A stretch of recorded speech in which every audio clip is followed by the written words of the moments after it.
Elden Ring has over 70 sorceries and incantations spread across a dozen distinct magic schools, each with its own lore, its own catalyst, and its own reason to exist. Today, I'm breaking down every single magic type in the game and everything that makes them unique, starting with the one that looks the most boring on the surface but hides something genuinely disturbing underneath: glintstone sorceries. Glintstone sorceries are the textbook magic of Elden Ring. This is the school every new intelligence player defaults to, the foundation everything else gets measured against, and honestly, the most underestimated tradition in the entire game. Because underneath that clean academic surface is a lore rabbit hole obsessed with forbidden cosmic knowledge. First, the basics. Glintstone sorceries come from the Raya Lucaria Academy, built around crystalline magical energy drawn from a primordial current running beneath the world. There are roughly 23 distinct spells in this school, covering everything from basic projectiles to devastating area attacks. For catalysts, the Academy Glintstone staff is your reliable workhorse. But here's the thing. The Meteorite staff, which literally cannot be upgraded, comes with S-rank intelligence scaling the moment you pick it up. 0 upgrades required, and it's the most powerful early game tool available to any mage. Now, the spell nobody respects enough, Glintstone Pebble. The most basic looking sorcery in the game. It's also one of the most efficient damage per FP spells in all of Elden Ring. That tiny little pebble outperforms most flashier options by a mile. Don't sleep on it, but the real story is the lore, and it gets dark fast. The primeval sorcerers Azur and Lusa weren't just studying magic. They were fusing human consciousness with celestial bodies, transfiguring fledgling sorcerers into what we know as graven masses, not metaphorically. Then there's Selen, the Graven Witch, described as the most promising sorceress in Academy history. She followed in their footsteps. The Academy banned primeval sorcery for a reason, but if Glintstone sorceries are the Academy's bread and butter, then Carrion sorceries are what happens when royalty takes that magic and turns it into something far more dangerous. Carrion sorceries. If Glintstone sorceries are the textbook, Carrion sorceries are the sword, literally. Where the Academy throws projectiles like a magical turret, the Carrion school conjures blades out of moonlight and swings them at your face. It's the royal family's signature magic, developed under Renala, Queen of the Full Moon, and honestly, it plays like something straight out of Final Fantasy 15. Swords materializing from thin air, slashing through enemies, then dissolving into nothing. It's absurdly cool. Here's how the school actually works. Carrion sorceries split into 2 mechanical subcategories: Carrion sword sorceries and Carrion glintblade sorceries. Each one gets boosted by a different staff, which means your catalyst choice matters more here than in most other schools. For endgame, the Carrion regal scepter is the go-to. Excellent scaling at 80 intelligence, 0 FP penalty, and reliable across the full spell range. Shadow of the Erdtree also added the Carrion sorcery sword specifically to support sword sorcery hybrid builds, though the community is still debating whether it fully delivers on that promise. The workhorse spell is Carrion Slicer. Melee range blade, substantial damage, barely costs any FP. You can spam it faster than most weapon attacks, and it hits harder than it has any right to. Adula's Moonblade and Loretta's Greatbow are the showstoppers visually. Massive sweeping arcs and long-range precision shots, but their animations make them situational. And then there's Carrion Retaliation, a parry that reflected damage back at attackers. It was so broken in PvP that it got patched down, and for good reason. But here's where it gets interesting. Carrion Retaliation wasn't just a gameplay tool. It was literally developed as a countermeasure against the Academy's betrayal. Renala was an astrologer who discovered moon magic capable of absorbing other spells, founded the Carrion Royal House, and eventually governed the Academy itself, until the Academy turned on her. They besieged Carrion Manor with the Cuckoo Knights, and the Carrions built Retaliation as a direct response. The spell is the lore, and this tradition didn't die with Renala. Ranni inherited it, and used lunar sorcery as the foundation for her entire quest to establish an Age of Stars. This isn't niche hobby magic. It's arguably the most plot-consequential magical tradition in the entire game, powering the storyline that most players consider Elden Ring's emotional core. But if you think moonlight sorcery bends the rules of magic, wait until you see what happens when sorcerers started bending gravity itself. Gravity sorceries. This is the magic that held the stars in place. Not metaphorically, Radin literally used gravity sorcery to bind the stars themselves, stopping their advance toward the lands between single-handedly. And the spells you get to play with, they're the watered-down leftovers of that power. Here's the thing about gravity sorcery. The entire school is 5 spells. 5. Compare that to Glintstone's 23, and you start to realize this isn't an oversight. This is deliberate. When a concept is powerful enough to freeze celestial bodies in orbit, you don't hand out the full toolkit to some random tarnished with 30 intelligence. You give them scraps and hope they don't break anything. Raiden learned this magic from an alabaster lord in Celia, town of sorcery. And then then proceeded to do things with gravitational force that the game won't even let you attempt. The spell descriptions practically admit it. What you're casting is a fraction of what gravity magic actually is. The legend rewrote the laws of physics. You get to throw rocks. But here's where it gets interesting, because one of those rock-throwing spells might be the most quietly broken spell in the entire game. Rock Sling launches 3 boulders that deal pure physical damage instead of magic damage. That single distinction changes everything. It bypasses magic resistance entirely. It works with physical damage buffs like Flame, Grant Me Strength, and on horseback, it casts fast, homes in reliably, and turns dragon fights into something almost embarrassing. The community consensus is clear. Rock Sling trivializes encounters that are supposed to be terrifying. Your dedicated catalyst is the Meteorite Staff, which gives a 30% damage boost to gravity sorceries and comes with S-rank intelligence scaling right out of the box. The catch? It cannot be upgraded at all. That's a hard ceiling. Early game, it's one of the best weapons you can hold. Late game, fully upgraded alternatives leave it behind. That's the trade-off, and it's a clean one. The frustration from the community is real though. 5 spells for a school connected to Radon should feel like playing Radon Light. Players want weapon enchantments, utility options, something that leans into the gravitational fantasy more completely. Right now, gravity sorcery is an incredible niche tool with one borderline broken spell. Not the full cosmic arsenal the lore keeps promising exists. But if you think a school of 5 spells sounds limited, wait until you hear about the assassin magic that enemies literally cannot see coming. Night sorceries. Here's a school of magic whose most famous spell works because enemies literally don't try to dodge it, not can't dodge it, are programmed to not even attempt to. In a game celebrated for its punishing AI and razor-sharp combat design, night sorceries exist as a quiet admission that the rules don't always apply equally. There are 7 spells in this school, all developed in Celia, Town of Sorcery, and historically wielded by assassins. The defining gimmick is semi-invisible projectiles. You, the player, can absolutely see them coming. They have a faint shimmer, a visible trail, but enemy AI doesn't register them as a threat. The projectile fires, the enemy stands there, and it just hits every time. No dodge roll, no sidestep, no block attempt, nothing. Night Comet is the infamous one. It's a fast, efficient projectile that deals solid damage on its own, but its real power is that interaction with AI. Bosses that punish every glintstone pebble with a perfectly timed dodge will eat Night Comets to the face without flinching. The result is a spell that trivializes huge portions of the game. In invasion communities, it became notorious because NPC summons would simply stand there and absorb hit after hit, like they forgot they were in a From Software game. The Staff of Loss provides a 30% damage boost specifically to Night Shard and Night Comet. Most players don't even main it. They run it in the offhand while using a different primary staff for everything else,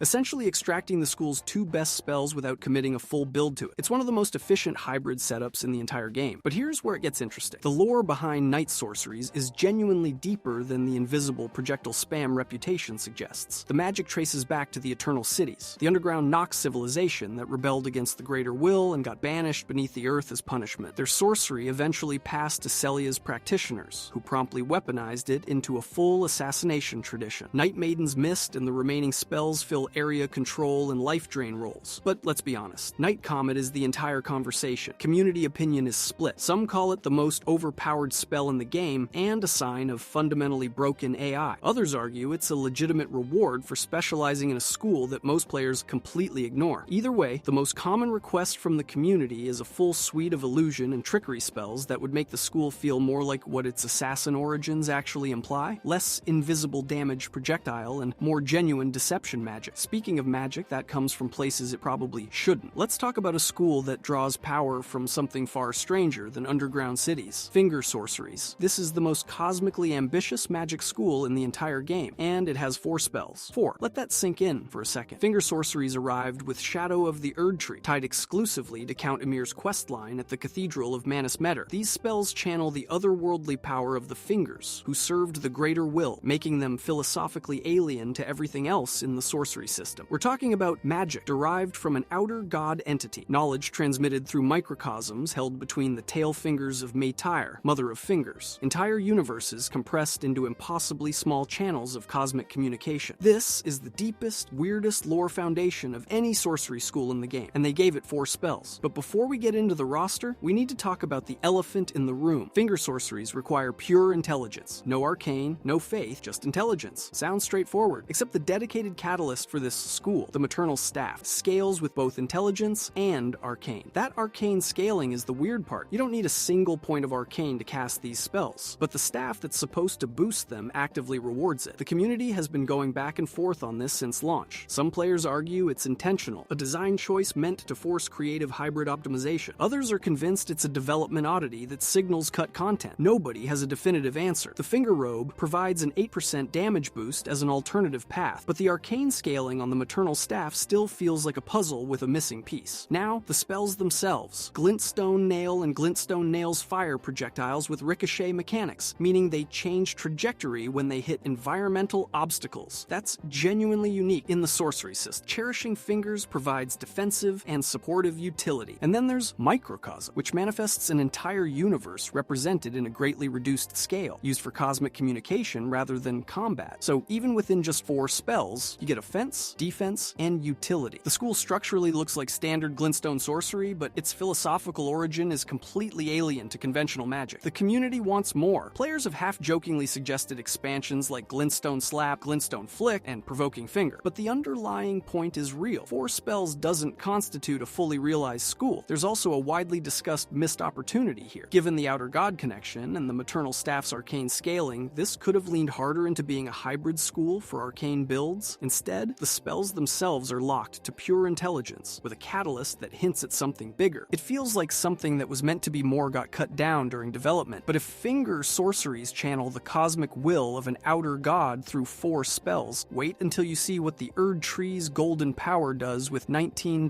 Erd Tree incantations. This is the Church of Faith casting. Erd Tree incantations are the bedrock of every faith build in Elden Ring, covering healing, defense, buffs, and direct damage across roughly 19 spells. It's the most comprehensive school in terms of role variety, and it's tied directly to the single most important religious institution in the entire game. On paper, this should be the most powerful incantation school in the lands between, but here's the thing, it's also the least exciting one. Let me explain. The lore behind Erd Tree incantations tells a story that mirrors their gameplay identity perfectly. Originally, the Erd Tree wasn't an object of worship, it was a source of sustenance. Blessed sap dripped from the tree and physically nourished all life in the lands between. People didn't pray to it, they ate from it, but that age of abundance ended. The sap dried up, the tree became a symbol instead of a provider, and the incantations evolved alongside that shift. Older spells, the ones labeled Ancient Erd Tree, carry vestiges of that primal connection to the tree's original power. Newer spells, the Erd Tree worship variants, serve the Golden Order's ideology. They're instruments of faith, not nature. The magic literally got more institutional over time, and that institutional quality defines how the school plays. Golden Vow is the star here, and honestly, it carries the entire school on its back. It's a flat damage and defense buff that stacks with virtually every other buff in the game. Experienced players don't even think of it as a spell slot choice. It's a mandatory pre-fight ritual. You cast Golden Vow before a boss the same way you put on pants before leaving the house. In cooperative play, it's even more ridiculous because it buffs your entire team. One cast, everyone hits harder, everyone takes less damage. No other single incantation provides that much value. Beyond Golden Vow, Blessing's Boon handles persistent healing through gradual regeneration over time, slowly ticking HP back up across a long duration. It's not flashy, but it adds up. Elden Stars is the school's signature damage option, firing guided star projectiles that automatically track enemies. It looks incredible, but the cast time is brutal, the positioning requirements are strict, and the actual damage output is just okay. And that's the frustration. Pure damage incantations from this school consistently underperform against Dragon Communion breath attacks, Godslayer Black Flames, and even Dragon Cult Lightning. The school genuinely covers every functional role a faith build could need, but players wanting raw offensive power look elsewhere almost immediately. It's indispensable for support. It's underwhelming for destruction. No Sacred Seal exclusively boosts the full range of Erd Tree incantations either, so optimizing requires creative catalyst selection depending on which spells you're prioritizing. The Erd Tree Seal has the best faith scaling for healing, but damage-focused Erd Tree spells need a different approach entirely. So you've got the most theologically important magic tradition in the game, backed by the literal World Tree, and its biggest contribution to your build is a buff spell. That's either poetic or tragic, depending on how you look at it, but if you think Erd Tree incantations play it safe, wait until you see what happens when faithcasters decide to eat dragon hearts instead. Dragon Communion incantations. Every other magic tradition in Elden Ring involves studying, praying, or channeling some external force. Dragon Communion? You eat the dragon. You literally consume its heart, absorb its power, and your body starts to change. This is the most transgressive magical practice in the entire game, and the lore treats it exactly that way. Here's how it works. You kill a dragon, collect its heart, and bring it to a specialized altar. The first one most players find is the Church of Dragon Communion in Limgrave, accessible through the coastal cave. You place the heart on the altar, and you learn that dragon's technique. Not from a scroll, not from a teacher, from eating the thing that used to breathe fire at you. The catalog of 16 incantations maps directly to specific dragons. Defeat them, consume them, become them. And the transformation isn't just metaphorical. After obtaining 4 Dragon Communion incantations, your character's eyes physically change. The more you practice, the less human you look. Item descriptions frame this as a forbidden, heretical practice. This isn't worship like the dragon cult. This is predatory communion. You're stealing power by consuming its source, and your body is paying the price. Mechanically, these function as held breath attacks, where you can extend the duration for scaling damage output. Dragonfire is the entry point, available without defeating any specific dragon. But the upper tier is where things get genuinely interesting. Rotten Breath inflicts scarlet rot. Exyx's Decay creates massive clouds of rot buildup. Borealis's Mist creates frostbite fields. These aren't just reskinned fire attacks. They're elemental combinations that create specialized use cases no other incantation school can replicate. The Dragon Communion Seal scales with both Faith and Arcane, providing a 15% damage boost to the school but demanding hybrid stat investment. And at the top end, Grail's Roar costs 50 FP and hits with Ancient Dragon Scale area destruction. It's one of the most expensive single casts in the game and one of the most visually overwhelming. Here's the core community debate. Is the hybrid Faith/Arcane requirement a meaningful build trade-off, or does it just make this school inferior to specialized pure Faith alternatives? The consensus leans toward worth it for specific builds, particularly when paired with Golden Order incantations rather than used as a standalone tradition. You're not picking Dragon Communion to be efficient. You're picking it because you want to breathe rot onto a battlefield and watch everything melt while your eyes glow like a reptile. But if eating dragons to steal their power sounds extreme, wait until you hear about the people who decided to worship them instead. Dragon Cult incantations. So we just covered Dragon Communion, where you literally eat dragon hearts to steal their power. Dragon Cult is the complete opposite approach to the same source material. Where Communion is heretical and predatory, Dragon Cult is structured, military, and worshipful. This isn't some back alley ritual. This is organized combat doctrine. Leyndell's forces didn't consume dragons. They revered them, and the ancient dragons rewarded that reverence with lightning. 15 incantations make up this school when you count the DLC editions, and almost all of them revolve around one thing: storms. The ancient dragons had primordial mastery over lightning, and the dragon cult formalized that power into a castable military tradition. The Gravelstone Seal gives you a 15% damage boost for most of these spells, and the Gravelstones themselves are one of the best lore details in the entire game. They're described as the source of ancient dragon immortality. The same substance that makes dragons unkillable is also what you use to forge legendary weapons at the smithing table. That's not just a cool detail. That's From Software telling you that immortality and destruction are literally made of the same material. Now, the spells themselves. Lightning Spear is your workhorse. Fast projectile, reliable damage, and it pairs beautifully with Radagon icon for faster cast speed. If you want to upgrade, Ancient Dragon's Lightning Spear turns that single bolt into a multi-hit wave attack with dramatically higher damage, but the animation is long enough that you need to commit. Death Lightning is the exotic pick. Enormous damage output if it connects. The problem? Hit detection against anything that moves is genuinely terrible. It's a stationary target destroyer and basically nothing else. Then you've got the showpiece spells. Fortisax's Lightning Spear and the other boss-derived incantations look absolutely incredible. You're visually channeling the power of specific named dragons, and the animations reflect that. But again, the cast times keep them from being everyday options. They're for moments, not rotations. Here's the thing about Dragon Cult that the community agrees on almost universally. Lightning magic looks incredible. It feels like playing Zeus. Thematically, it's perfect, but the numbers don't always back up the spectacle. FP to damage ratios underperform most alternatives, and hit detection against smaller or quick enemies is unreliable at best. The persistent wishlist item from the community is simple. Give these spells inherent poise-breaking properties. Players argue it would transform their viability without breaking a single thing mechanically. And honestly, they're probably right. But if Dragon Cult channels the power of ancient storms through reverence, the next school channels something far older and far more dangerous through pure hatred. Godslayer incantations. 5 spells. That's it. The entire Godslayer tradition fits on one hand, and yet this tiny school might have the highest damage ceiling of any faith-based magic in the game. Here's why. Most incantations deal flat damage. You hit something, it loses a fixed amount of health based on your stats and scaling. Godslayer incantations do that too, but they add something extra. Black Flame, the foundational spell, deals flat fire damage on impact and then burns the target for a percentage of their maximum health. Against a regular regular enemy, that's nice. Against an endgame boss, sitting on 50,000 HP, that percentage hit becomes absolutely devastating. The math changes completely when you're shaving fractions off massive health pools instead of chipping away with fixed numbers. But here's where it gets dark. The lore behind this school is essentially a failed political coup. The Glowmide Queen was an Empyrean, chosen by the Two Fingers as a candidate for godhood, a direct rival to Marika herself. She wielded the power of destined death, a force that predated the Erd Tree entirely, and she manifested that power as Black Flame, fire that could kill gods. Marika sent her shadow beast, Malekith, to defeat the Glowmide Queen, and he crushed her. After that, destined death was sealed away, and the entire tradition was buried. What survived went underground, carried forward by the Godskin apostles who ritualistically transmitted her power through their order. Every time you cast Black Flame, you're channeling a suppressed religion that Marika wanted erased from existence. And here's the kicker. The lore explicitly states that when destined death was sealed, Godslayer incantations lost their true power. What players are using are weakened versions. The community debates constantly whether killing Malekith and unleashing destined death actually strengthens these spells mechanically, or whether that's just flavor text with zero gameplay effect. Nobody has definitively proven it either way, which makes it one of those rare cases where lore and mechanics blur together in a way that genuinely matters to how people play. The remaining spells fill specific roles. Black Flame Ritual creates columns of black fire in a circle around you, perfect for area denial and persistent damage against anything that gets close. Scouring Black Flame sweeps in a wide arc for multi-target coverage. And critically, all Godslayer incantations count as fire damage, which means Flame Grant Me Strength stacks with them. That synergy turns a specialized school into an exceptional component of optimized fire builds. But the community frustration is real. 5 spells isn't enough to sustain a full build. The Godslayer Seal only provides a 10% boost, which is weak compared to what other school catalysts offer. Players running this tradition almost always need to supplement from another faith school to fill the gaps, which feels narratively wrong for a tradition built around literally killing gods. You'd expect the most forbidden magic in the lands between to be self-sufficient. Instead, it's a powerful seasoning that needs a main course from somewhere else. But if suppressed death magic feels dangerous, wait until you see what happens when you channel pure, unfiltered chaos directly into your brain. Frenzied Flame incantations. Most magic schools in Elden Ring want something from you. Faith, intelligence, dedication, study. The Frenzied Flame doesn't want any of that. It wants everything. It wants you to stop existing. And it has a genuinely compelling argument for why you should. Here's the thing. The Three Fingers aren't just some random chaos entity thrown into the game for an evil ending. They serve a primal force that predates the Elden Ring itself. Before the Greater Will arrived and fractured unified existence into separate beings, everything was one. A single, undifferentiated state called the One Great. No individuals, no conflict, no suffering. The Greater Will shattered that unity, split it into countless fragments capable of independent thought and independent pain. The Frenzied Flame's entire philosophy is simple. Put it back. Return all of creation to that primordial oneness, end differentiation, end suffering. Forever. That's not evil for the sake of evil. That's a coherent cosmological argument for the annihilation of reality. And that's genuinely unsettling. The school itself consists of 6 incantations plus 1 added in Shadow of the Erd Tree, and every single one reinforces this philosophy mechanically. You cannot use Frenzied Flame magic cleanly. It damages you alongside your enemies. Howl of Shabriri builds madness on everything nearby, including yourself. The power doesn't distinguish between caster and target, because the entire point is that distinction shouldn't exist. Flame of Frenzy provides widespread coverage. Frenzied Burst gives you rapid projectile pressure at range. Inescapable Frenzy and Unendurable Frenzy escalate the damage ceiling dramatically, but at the cost of increasingly long and punishable animations. The trade-off is always the same. More power, more self-destruction. Now, crucially, you don't need to inherit the Frenzied Flame to cast these spells. Any faith caster can pick them up, but the item descriptions imply that prolonged use inevitably nudges practitioners toward accepting chaos anyway. The magic carries ideology with it. You start using the tools, and the tools start using you. From a build perspective, the madness buildup from these spells scales specifically with Arcane, and the Dragon Communion Seal is the catalyst that enables that scaling. This creates a hard equipment requirement for anyone wanting to maximize madness output. You can't just grab any faith seal and expect results. The school demands specific investment, which fits its identity perfectly. Let's be honest about the numbers though. Raw damage underperforms compared to pure faith alternatives. The community appreciation for Frenzied Flame is primarily thematic and aesthetic. People love the yellow fire, the screaming animations, the sheer commitment the school demands from you. But the madness mechanic creating simultaneous pressure on both you and your target is genuinely distinct gameplay. Nothing else in the entire game game replicates that dual threat dynamic, and that's what makes this school special. It's not the strongest, it's the one that has something to say. Every cast is a philosophical statement about whether individual existence is worth the pain it creates. But if the frenzied flame wants to end all life through chaos, the next school wants to weaponize life itself, specifically the blood running through it. Blood Oath Incantations. Most magic schools in Elden Ring draw power from something ancient, something cosmic, something that offered its gifts willingly. Blood Oath Incantations are different. Some practitioners receive the Formless Mother's power as a blessing. Others straight up steal it. And that's not interpretation or fan theory. The item descriptions use that exact framing. Here's how it works. The base game gives you 5 Blood Oath incantations, all tied to Mog, the Lord of Blood, and his relationship with the Formless Mother, an outer god he encountered deep underground. These spells combine fire damage with bleed buildup, creating a hybrid school that demands investment in both faith and arcane. The lower tier spells, the ones with modest arcane requirements, are described as blessings. The Formless Mother grants her power to devoted followers, but the higher tier spells, the ones requiring heavy arcane investment, flip that dynamic completely. Those practitioners aren't worshipping, they're robbing her, using the same tradition,